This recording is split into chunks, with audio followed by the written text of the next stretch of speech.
Set in the western United States, Missing Persons has you play as a police detective named Gerald Handerson. Henderson is tasked with investigating a mysterious suicide. What he soon uncovers leads him into a suspicious-looking motel in a remote part of the American desert.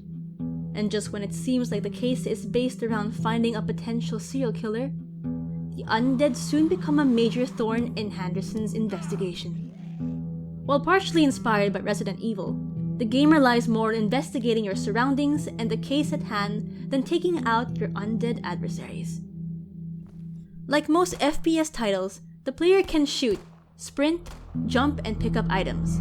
Most of these are healing items, with other items of note being sources of light, weapons, and key items needed to either advance or complete an investigation of a certain area.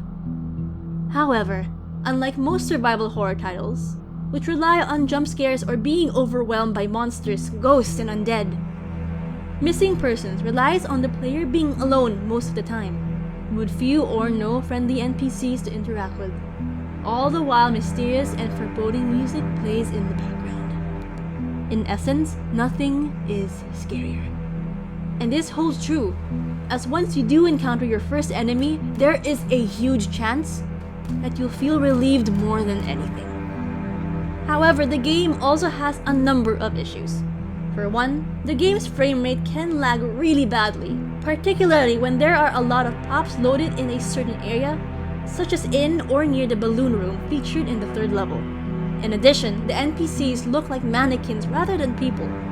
Searching for certain items to progress can be tedious, the inventory is rather limited even for a survival horror, getting and using the flashlight, an item hidden by a lengthy and out-of-the-way puzzle, is mandatory given the generally dark environments.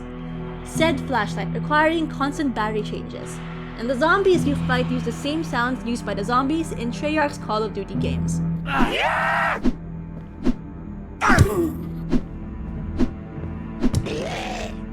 For the first problem at least, it is recommended that some graphical adjustments be made in order to avoid this issue. Overall, the game is a mixed bag.